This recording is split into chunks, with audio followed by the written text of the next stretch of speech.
नमस्कार, general superfast में आपका स्वागत है। मैं हूं हेमेंद्र सिंह। एक नजर डालते हैं आज की सुर्खियों पर। विधानसभा चुनाव से पहले मोदी सरकार ने बिहार को कई योजनाओं की सौगात देनी शुरू कर दी है। इसी क्रम में आज पीएम मोदी ने वीडियो कॉन्फ्रेंसिंग के जरिए 516 करोड़ की लागत से निर्मित कोसी महासेतु का उद्घाटन किया। इस दौरान प्रधानमंत्री ने 12 रेल परियोजनाओं का भी शुभारंभ किया। पीएम मोदी ने अपने संबोधन में कहा कि रेल पुल से 300 किलोमीटर की दूरी अब सिर्फ 22 किलोमीटर में सिमट जाएगी। पीएम मोदी ने अपने संबोधन में लोकसभा में पास हुए कृषि से जुड़े विधेयकों का जिक्र किया। उन्होंने कहा कि इन विधेयकों ने हमारे अन्नदाता किसानों को अनेक बंधनों से मुक्ति दिलाई है और उन्हें आजाद किया है, मगर जिन्होंने दशकों तक देश पर राज किया है और सत्ता में रहे हैं, वे लोग ही आज किसानों को दिग्भ्रमित कर रहे हैं। एलएसी पर विवाद के बीच रूस के राष्ट्रपति व्लादिमीर पुतिन ने पीएम मोदी को फोन किया। उन्होंने भारत रूस की विशेष और विशेषाधिकार प्राप्त सामरिक भागीदारी को और मजबूत करने के लिए अपनी प्रतिबद्धता दोहराई। पुतिन ने कोरोना के बावजूद द्विपक्षीय बातचीत में निरंतर गति के लिए भारत की सराहना व्यक्त की। पीएम मोदी ने एससीओ की अध्यक्षता के लिए पुतिन को धन्यवाद दिया। लद्दाख में सीमा विवाद को लेकर शीर्ष राजनीतिक नेतृत्व और राष्ट्रीय सुरक्षा से जुड़े प्रमुख लोगों के बीच आज अहम बैठक होगी। इस बैठक में वे वरिष्ठ मंत्री शामिल होंगे जो वर्तमान में वरिष्ठ सैन्य नेतृत्व के साथ मिलकर सीमा पर बनी स्थिति को लेकर कार्य कर रहे हैं। सूत्रों ने बताया कि बैठक में चीन से निपटने के लिए भारत की तैयारियों पर भी चर्चा की जा सकती है। गांधी परिवार पर केंद्रीय मंत्री अनुराग ठाकुर ने बयान के बाद लोकसभा में हंगामा हो गया, जिसके बाद सदन की कार्रवाई 30 मिनट के लिए रोकनी पड़ गई। अनुराग ठाकुर ने कहा कि नेहरू जी ने फंड बनाया जिसका आज तक रजिस्ट्रेशन नहीं कराया गया है। उन्होंने केवल गांधी परिवार के लिए ट्रस्ट बनाया था, सोनिया गांधी को अध्यक्ष बनाया था। इसकी जांच होनी चाहिए तो दूध का दूध और पानी का पानी हो जाएगा। लोकसभा में कृषि क्षेत्र में सुधार के लिए पारित कराए गए 3 विधेयकों को लेकर सरकार को खासा विरोध झेलना पड़ रहा है। वहीं भाजपा के राष्ट्रीय अध्यक्ष जेपी नड्डा ने कहा है कि हम किसानों के हक में फैसले लेते हैं। उन्होंने कहा है कि कुछ लोग बिचौलियों को साथ मिलकर किसानों को गुमराह कर रहे हैं। बेरोजगारी को लेकर सड़कों पर उतरे युवाओं की मुहिम पर योगी सरकार एक्शन में आ गई है। मुख्यमंत्री योगी ने आज लोक भवन में अफसरों के साथ बैठक की, जिसमें सरकारी विभागों में खाली पड़े पदों का ब्यौरा मांगा है। सीएम ने 21 सितंबर को सभी भर्ती आयोगों की बैठक बुलाई है। उन्होंने निर्देश दिया है कि अगले 3 महीने में भर्ती प्रक्रिया शुरू करें और अगले 6 महीने में नियुक्ति पत्र बांटें। नेशनल इंफॉर्मेटिक्स सेंटर के कई कंप्यूटरों में हैकरों के द्वारा सेंधमारी का मामला सामने आया है। दिल्ली पुलिस की स्पेशल सेल ने इस मामले में सितंबर के शुरुआत में ही केस दर्ज कर लिया था। आपको बता दें कि एनआईसी ने इन कंप्यूटरों में पीएम से लेकर भारतीय सुरक्षा और बड़ी वीआईपी हस्तियों तक का डाटा उपलब्ध रहता है। लद्दाख सीमा पर चीन से चल रहे तनाव के बीच भारत क्वाड चतुर्भुज सुरक्षा संवाद की मेजबानी करने जा रहा है। अगले महीने होने वाली क्वाड सुरक्षा वार्ता के लिए अमेरिका, भारत, ऑस्ट्रेलिया और जापान जगह और तारीख तय करने को लेकर बातचीत कर रहे हैं, जिसके बाद यहां भारत और अमेरिका के बीच 2+2 वार्ता होगी। राहुल गांधी ने कोरोना से जान गंवाने वाले स्वास्थ्य कर्मियों को लेकर सरकार पर निशाना साधा है। उन्होंने कहा है कि थाली बजाने, दिया जलाने से ज्यादा जरूरी है स्वास्थ्य कर्मियों की सुरक्षा और सम्मान। मोदी सरकार कोरोना योद्धाओं का इतना अपमान क्यों कर रही है? बता दें कि राहुल ने सरकार के जान गंवाने वाले स्वास्थ्य कर्मियों का आंकड़ा उपलब्ध नहीं है के बयान का हवाला दिया था।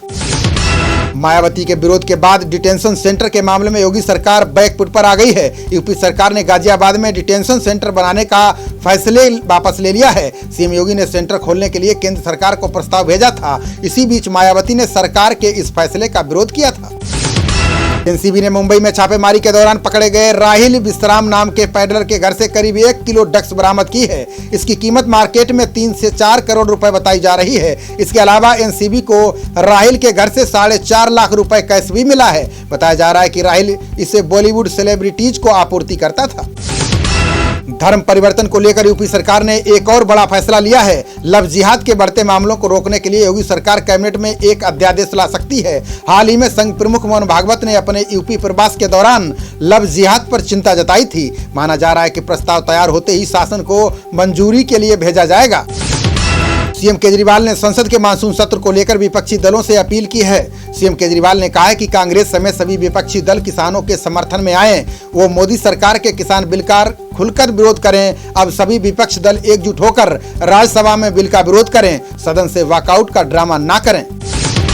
आप सांसद संजय सिंह ने राज्यसभा में सभापति नायडू से कहा है कि सदन में बैठने वाला सदस्य राजद्रोही है तो इसे उठाकर जेल में डाल दिया जाए। आपको बता दें कि यूपी की लखनऊ पुलिस ने सांसद संजय सिंह पर राजद्रोह की धाराओं में मुकदमा दर्ज किया है। साथ ही कोतवाली में हाजिर होने के लिए नोटिस भी भेजा है।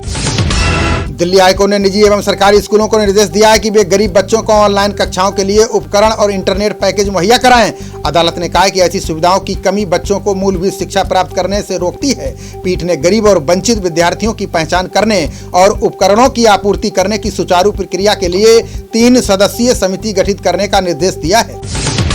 यूपी के पूर्व मंत्री गायत्री प्रसाद प्रजापति पर रिहाई के एक हफ्ते में दूसरी रिपोर्ट दर्ज हो गई है। प्रजापति की कंपनी के पूर्व निदेशक बीबी चौबे ने लखनऊ के गोमती नगर थाने में शिकायत दर्ज कराई है। इसमें गायत्री प्रजापति और उनके बेटे अनिल प्रजापति पर धोखाधड़ी, रंगदारी, धमकाने और साजिश रचने का आरोप लगाया गया है।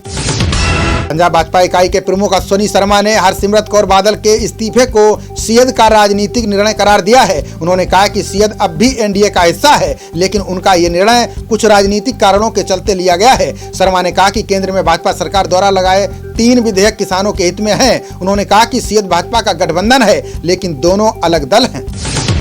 केंद्रीय मंत्रिमंडल से इस्तीफा देने के बाद हरसिमरत कौर बादल ने सरकार को आड़े हाथों लिया है। हरसिमरत ने कहा है कि सरकार को बिल बनाने से पहले किसानों और आढ़तियों से विचार विमर्श कर लेना चाहिए था। उन्होंने कहा कि सिर्फ पंजाब में ही नहीं, हरियाणा, राजस्थान, उत्तर प्रदेश, महाराष्ट्र के किसान भी इसका विरोध कर रहे हैं। उन्होंने कहा कि जिस विधेयक से किसान खुश नहीं है, उसे पास करने का फायदा क्या। किसानों के मुद्दे पर देश भर में चल रहे विरोध के बीच नवजोत सिंह सिद्धू भी अब मैदान में उतर आए हैं। लोकसभा में पारित 2 विवादास्पद कृषि विधेयकों के खिलाफ अब सिद्धू ने भी आवाज उठाई है। सिद्धू ने ट्वीट में लिखा है कि सरकारें तमाम उम्र यही भूल करती रहीं, धूल उनके चेहरे पर थी और आईना साफ करती रहीं। सुप्रीम कोर्ट ने 1 अप्रैल से पहले खरीदे गए BS4 मानक वाले डीजल वाहनों के पंजीकरण की अनुमति दे दी है। अदालत ने कहा कि यह अनुमति उन BS4 डीजल वाहनों के लिए है जिनका उपयोग नगर निगमों और दिल्ली पुलिस द्वारा आवश्यक सार्वजनिक सेवाओं में किया जाना है। सुप्रीम कोर्ट का आदेश है कि 1 अप्रैल 2020 के बाद खरीदे गए वाहनों को BS6 मानक के अनुसार पंजीकृत किया जाएगा। मोदी सरकार प्राइवेट ट्रेनों को चलाने वाली कंपनियों को किराया तय करने की छूट देने जा रही है। रेलवे बोर्ड के चेयरमैन ने बताया है कि प्राइवेट कंपनियों को अपनी ट्रेनों का किराया तय करने की छूट रहेगी। हालांकि जिन रूट पर ये ट्रेनें चलेंगी, उन रूट पर चलने वाली AC बसें और प्लेन के किराए को ध्यान में रखकर ही तय करना होगा। कर्नाटक के मुख्यमंत्री BS येदियुरप्पा ने प्रधानमंत्री मोदी से दिल्ली में मुलाकात की। इस दौरान मुख्यमंत्री ने प्रधानमंत्री से राज्य में विकास से जुड़े कई मुद्दों पर चर्चा की। सीएम येदियुरप्पा ने पीएम मोदी को बेंगलुरु टेक समिति का ऑनलाइन उद्घाटन करने के लिए आमंत्रित भी किया। दोनों नेताओं के बीच संसद भवन में करीब 15 मिनट की मुलाकात हुई। कोरोना काल में उत्तराखंड आने वाले लोगों को मुख्यमंत्री त्रिवेंद्र सिंह रावत ने बड़ी राहत दी है। सीएम त्रिवेंद्र ने कहा कि दूसरे राज्यों के लोग उत्तराखंड में 3 से 4 दिन के लिए आ रहे हैं तो उनके लिए कोरोना टेस्ट कराने की जरूरत नहीं होगी। अगर वो लंबे समय के लिए उत्तराखंड में आ रहे हैं तो उनको कोरोना टेस्ट कराना जरूरी होगा।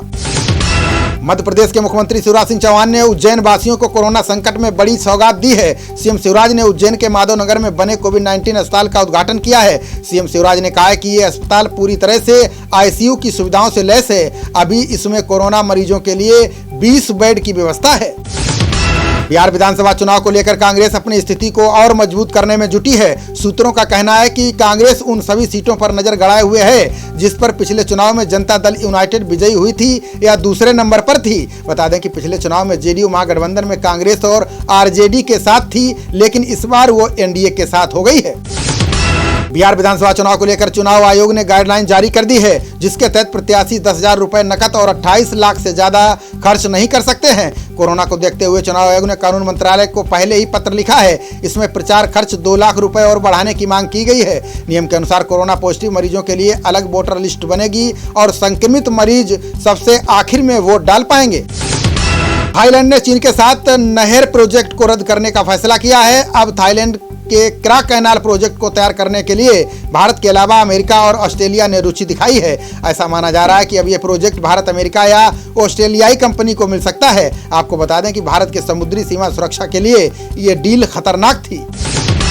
महाराष्ट्र के ऊर्जा मंत्री नितिन राउत कोरोना से संक्रमित पाए गए हैं। वो इससे संक्रमित होने वाले राज्य मंत्रिमंडल के 9वें मंत्री हैं। राज्य कांग्रेस के कार्यकारी अध्यक्ष ने ट्वीट कर इसकी जानकारी दी। उन्होंने कहा कि मैं कोविड-19 से संक्रमित पाया गया हूं। मेरे संपर्क में आने वाले सभी लोग एहतियातन कोरोना की जांच करा लें। शिवसेना सांसद संजय राउत और एनसीपी प्रमुख शरद पवार के बीच संसद परिसर में मुलाकात हुई। इस दौरान दोनों नेताओं के बीच कृषि संबंधित बिल पर चर्चा हुई। इसमें दोनों पार्टियों के सांसदों का राज्यसभा में बिल पर रुख कैसा हो, इसकी रणनीति बनाई गई। हालांकि दोनों नेताओं ने मीटिंग को लेकर कोई बयान जारी नहीं किया है। बीएसएफ ने आज कांस्टेबल ट्रेडमैन की भर्ती परीक्षा का परिणाम घोषित कर दिया है। परीक्षा में शामिल होने वाले उम्मीदवार अपना रिजल्ट बीएसएफ की आधिकारिक वेबसाइट पर देख सकते हैं। इसमें चयनित उम्मीदवारों का नाम मेरिट के आधार पर दिया गया है। वहीं उम्मीदवारों की नियुक्ति जाति प्रमाण पत्र और चरित्र प्रमाण पत्र के सत्यापन के बाद की जाएगी। राजस्थान में आरक्षण को लेकर गुर्जर समाज ने नाराजगी जताई है। गुर्जर आरक्षण संघर्ष समिति के नेता कर्नल किरोड़ी सिंह बैंसला ने आह्वान किया है कि गुर्जर समाज एकत्रित हो। बैंसला ने कहा है कि राज्य और केंद्र ने उनके समाज के साथ वादा खिलाफी की है। उन्होंने कहा कि आरक्षण पर 15 दिनों में कोई फैसला नहीं होगा तो समाज सड़कों पर उतरेगा। यूपी के बाहुबली मुख्तार अंसारी और उनके परिजनों पर योगी सरकार का शिकंजा कसता जा रहा है। अब सरकार ने मुख्तार अंसारी और उनके परिजनों के बैंक खातों और लेन देन की जानकारी मांगी है। सूत्रों ने बताया है कि कुछ दिन पहले कराई गई जांच के दौरान मुख्तार की बेनामी संपत्तियों और बैंक खातों से बड़े लेन देन की बात सामने आई है। डिप्टी सीएम मनीष सिसोदिया ने दिल्ली यूनिवर्सिटी के कुछ कॉलेजों पर आय छुपाने का आरोप लगाया है। उन्होंने कहा कि विश्वविद्यालय के अंतर्गत आने वाले कुछ कॉलेज अपनी आमदनी और खर्च का हिसाब किताब देने में आनाकानी कर रहे हैं। उन्होंने कुछ कॉलेजों को एफडी में पैसा जमा कराने का आरोप भी लगाया है। मध्य प्रदेश कांग्रेस अध्यक्ष कमलनाथ की मौजूदगी में भाजपा की पूर्व विधायक पारुल साहू कांग्रेस में शामिल हो गई हैं। माना जा रहा है कि पारुल सुर्खी विधानसभा उपचुनाव में राज्य के परिवहन मंत्री गोविंद राजपूत को कांग्रेस प्रत्याशी के तौर पर चुनेंगी। आपको बता दें कि साहू सागर जिले के सुर्खी विधानसभा क्षेत्र से विधायक रह चुकी हैं। नोएडा विकास प्राधिकरण के हड़ताली सफाई कर्मचारियों को पुलिस ने लाठीचार्ज कर खदेड़ दिया। संविदा पर काम करने वाले सफाई कर्मचारी नियमित करने समेत कई मांगों को लेकर धरना दे रहे थे। ये धरना 2 सितंबर से ही नोएडा सेक्टर 6 में प्राधिकरण दफ्तर के पास चल रहा था। सफाई कर्मियों के हड़ताल और धरने से शहर में सफाई व्यवस्था प्रभावित थी। सुप्रीम कोर्ट ने एनएलटी 2020 प्रवेश परीक्षा के आयोजन के मामले में सुनवाई पूरी कर ली है। अब कोर्ट इस मामले से जुड़ी सभी याचिकाओं पर 21 सितंबर को फैसला सुनाएगा। आपको बता दें कि सुप्रीम कोर्ट ने 11 सितंबर को national law school of India university को एनएलटी प्रवेश परीक्षा अलग से आयोजित करने की इजाजत दे दी थी। राजस्थान के हनुमानगढ़ जिले के संगरिया में 3 हथियारबंद लुटेरों ने एक निजी बैंक में लूटपाट की। लुटेरों ने कर्मचारियों को बंधक बनाकर बैंक से 1.5 करोड़ रुपए की नकदी लूट ली और फरार हो गए। पुलिस ने बदमाशों को पकड़ने के लिए पड़ोसी राज्यों पंजाब और हरियाणा की ओर जाने वाले रास्तों पर नाकाबंदी की है। इसके अलावा बैंक में लगे सीसीटीवी फुटेज को खंगाला जा रहा है। हिमाचल के मुख्यमंत्री जयराम ठाकुर ने विधायकों की क्षेत्र विकास निधि को बहाल कर दिया है, जिसके तहत विधायकों को 50-50 लाख रुपए जारी किए जाएंगे। अक्टूबर के बाद इस निधि के 25 लाख रुपए जारी किए जाएंगे, जबकि 25 लाख रुपए पंचायत चुनाव के बाद दिए जाएंगे। सीएम ने कहा कि ऐसा इसलिए किया जा रहा है कि नवंबर में पंचायत चुनाव की आचार संहिता लग सकती है। उत्तराखंड में सरकार के 3.5 साल पूरे होने पर मुख्यमंत्री त्रिवेंद्र सिंह रावत ने अपनी उपलब्धियां गिनाई हैं। सीएम रावत ने कहा कि सरकार ने चुनाव में जनता से किए 85% वादे पूरे किए हैं। 2017 से 2020 तक 59 परीक्षाएं कराई और 6000 पदों पर चयन हुआ। 7200 पदों पर अधिचयन प्रक्रिया जारी है। 3 महीने में 40,000 लोगों को मनरेगा और कैंपा में रोजगार मिलेगा। सपा के प्रतिनिधिमंडल ने आज यूपी की राज्यपाल आनंदीबेन पटेल से मुलाकात की। इस दौरान उन्होंने यूपी की कानून व्यवस्था और बेरोजगारी सहित कई मुद्दों पर राज्यपाल को ज्ञापन सौंपा। प्रतिनिधिमंडल में सपा प्रदेश अध्यक्ष नरेश उत्तम पटेल, एमएलसी सुनील सिंह साजन सहित पार्टी के कई नेता और कार्यकर्ता शामिल थे। पॉलिसी उल्लंघन के कारण गूगल ने पेटीएम को अपने प्ले स्टोर से हटा दिया है। अब पेटीएम ऐप को एंड्रॉयड यूजर्स कुछ समय तक डाउनलोड नहीं कर पाएंगे। हालांकि Paytm mall, Paytm for business, Paytm money app अभी भी प्ले स्टोर पर मौजूद हैं। पेटीएम ने ट्वीट कर बताया है कि हम जल्द ही वापसी करेंगे। आपके पैसे पूरी तरह से सुरक्षित हैं। आप जल्द ही पहले की तरह पेटीएम ऐप का इस्तेमाल कर पाएंगे। शिवसेना ने आर्थिक संकट को लेकर केंद्र सरकार पर निशाना साधा है। शिवसेना नेता संजय राउत ने कहा है कि मोदी सरकार ने कोरोना को काबू करने के लिए लॉकडाउन लगाया, लेकिन इसको गलत तरीके से लागू करने के कारण देश में आर्थिक संकट पैदा हो गया है। राउत ने कहा कि इसी तरह से सरकार ने नोटबंदी का फैसला भी गलत तरीके से लिया था। राजस्थान के उदयपुर की लेक सिटी के होटल लक्ष्मी विलास मामले में सीबीआई कोर्ट ने बड़ी कार्रवाई की है। सीबीआई कोर्ट ने इसे सरकारी संपत्ति घोषित कर दिया है। साथ ही इसमें किए गए विनिवेश को भी रद्द कर दिया है। कोर्ट ने निर्देश दिया है कि जिलाधिकारी होटल को अपने कब्जे में लेकर व्यावसायिक गतिविधियां संचालित करें। नेपाल और भारत के तनाव के बीच दोनों देशों के बीच ट्रेन चलने जा रही है। बिहार के मधुबनी जिले की जयनगर रेलवे स्टेशन से नेपाल के लिए ट्रेन चलेगी। ये जयनगर से जनकपुर होते हुए नेपाल के बर्दिवास तक जाएगी। इसी के मद्देनजर जयनगर से नेपाल के बीच रेलवे ट्रैक बनकर तैयार हुआ है। इस पर ट्रायल के लिए DMU ट्रेन रवाना की गई है। बिहार की डीएलएड संयुक्त प्रवेश परीक्षा की तारीख घोषित कर दी गई है। राज्य में परीक्षा 22 अक्टूबर को आयोजित होगी। इस परीक्षा का आयोजन सुबह 10 बजे से अपराह्न 12:30 बजे तक होगा। इसके लिए बिहार भर में 380 परीक्षा केंद्र बनाए गए हैं। आपको बता दें कि ये परीक्षा 10 अगस्त को होने वाली थी, लेकिन लॉकडाउन के चलते रद्द कर दी गई थी। हिमाचल की जयराम सरकार ने बॉर्डर को खोलने के बाद बसों की आवाजाही पर ऐलान किया है। सीएम जयराम ने कहा है कि एचआरटीसी की बसों का दूसरे राज्यों में परिचालन शुरू होगा। एचआरटीसी के प्रदेश उपाध्यक्ष विजय अग्निहोत्री ने कहा है कि इंटर स्टेट बस सर्विस के लिए तैयारी चल रही है। इन्हें कोरोना प्रोटोकॉल के तहत चलाया जाएगा।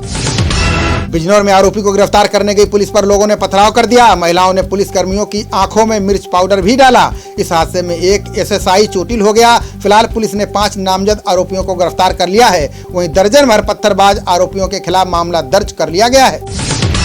मैनपुरी में कमल पैथोलॉजी और निवास क्लिनिक को प्रशासन ने सील कर दिया है। कमल पैथोलॉजी पर आरोप है कि फर्जी रिपोर्ट के आधार पर लोगों में भ्रम फैलाया जा रहा था, जिसकी शिकायत सीएमओ को मिली थी। पैथोलॉजी संचालक भागने में सफल रहा। वहीं निवास क्लिनिक के डॉक्टर को पुलिस ने बिना लाइसेंस अस्पताल चलाने के आरोप में गिरफ्तार कर लिया है।